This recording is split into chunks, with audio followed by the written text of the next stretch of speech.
Hi everyone and welcome back to my vlog!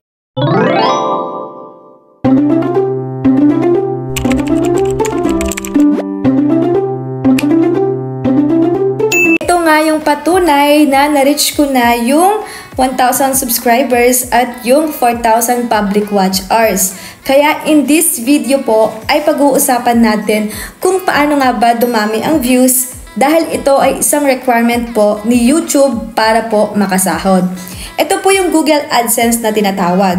Ang Google AdSense po ay yung nagpapasahod sa mga content creators po. More than a year na nga po akong sumasahod at napakalaking tulong nun sa akin. Kaya kung gusto mo rin tumami ang iyong views kahit small content creator ka pa lang, tapusin mo tong video na to from start to end. In this vlog ay ituturo ko nga sa inyo ang 10 tips na ginawa ko para dumami ang aking views kahit small content creator pa lang ako. Number 1 tip, gumawa or humanap kayo ng niche ng iyong channel.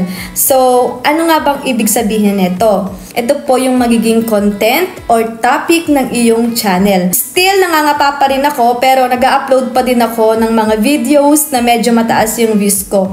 Dahil alam kong doon po kumikita yung channel ko. Katulad netong vlog na to about YouTube tutorial, marami po talagang nanonood neto, kaya hindi ko po siya sinasantabi. Papakita ko nga sa inyo yung mga views ng mga ginawa ko na before. Nasa screen nyo na po. Tip ko lang dito, wag muna tayong mag-upload ng mga personal vlog, lalo na kapag small content creator pa lang tayo.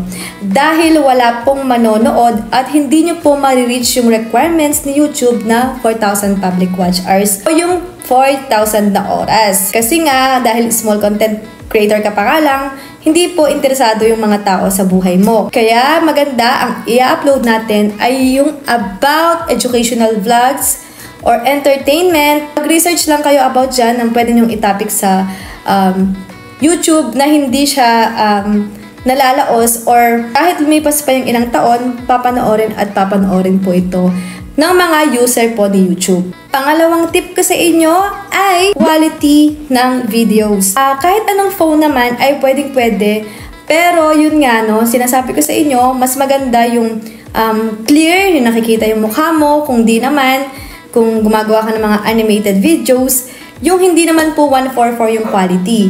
Kasi I'm pretty sure na mag-i-skip lang po yung mga audience ninyo kapag gumawa kayo ng mga low quality videos. At yun nga, may chance na hindi na nila tapusin yung iyong vlog. Pangatlong tip para dumami ang views ay maging consistent ka sa pagpaplano, sa paggawa ng videos at sa pag-upload. Kailangan mo talaga magbigay ng time and effort sa paggawa ng mga videos. Dahil kapag lagi ka nag-upload, mas nire-recommend ni YouTube yung mga videos mo compare sa mga ibang creators. The more consistent, the more na mas maraming engagement. Kaya mas maraming mag-view sa vlog mo. Pangatlong tip, baka hindi nyo pa alam ito yung use YouTube features. Ito po yung mga hashtag or yung mga end screen. End screen po ay magsasuggest nga ng other videos mo. Pag gumamit ka kasi ng hashtag, kunyari nag-search ako ng paano dumami ang views, sasuggest niya po yung ibang videos mo sa audience na nanonood. Sa paraan na yon, mas dadami nga yung views mo. Number 5 tip na maiiwan ko sa inyo ay lakasan ng boses sa pag-vlog.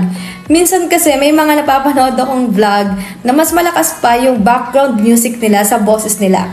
At pagka ganun yung napanood ninyo, sigurado ay mag-i-skip na agad yung mga audience ninyo. Kaya ang tip ko, kung mahina talaga yung boses ninyo, pwede nyo naman itong i-edit sa mga editing app like CapCut or kung ano man yung ginagamit ninyo. Number 6 is habaan ninyo ang pasensya ninyo. It takes time po para mag-boom yung channel mo. At depende po talaga sa inyo kung paano yung papadami yung views at subscribers ninyo. Ang tip talaga dito is maging consistent. Kasi pag mas nag-upload ako mas dumadami talaga yung views and yung aking sahod. And remember guys, patience is one key to success. Number 7, ito ay patungkol sa title and yung thumbnails. Dapat una pa lang na nakita nila yung vlog mo, dapat catchy na agad. Mas maikli, mas precise, mas maganda. Yung thumbnail po pala ay ito. Dalasang napapansin ko kasi sa mga small content creator, wala silang thumbnail. Mas nakaka-attract kasi ng audience yung thumbnail. Number 8, i-promote mo nga yung channel mo sa social media platform mo. Alam ko yung iba sa inyo nahihiya, pero kailangan po talaga para nang sa ganon dumami ang views at ma-reach nyo nga yung requirements ni YouTube na 4,000 na oras kung hindi nyo pa yun nakukuha. Number 9 is engage with your subscribers or yung inyong mga audience. Once na merong mga nagko-comment sa inyo, make sure lang na replyan ninyo kahit mga basher pa yan kasi mas napopromote po yung inyong channel or mas nare-recommend po ni YouTube ito sa mga manonood, sa mga audience mo na nakalagin sa YouTube. At last but not the least, walang iba kundi ang trust God. Kahit saan po, sasamahan mo lang ng sipag at syempre dasal. Sigurado ako one day makikilala yung iyong channel. And that's all guys. Thank you for watching. Don't forget to hit like, comment, share, and subscribe. Goodbye guys. I hope meron kayong natutunan. Bye!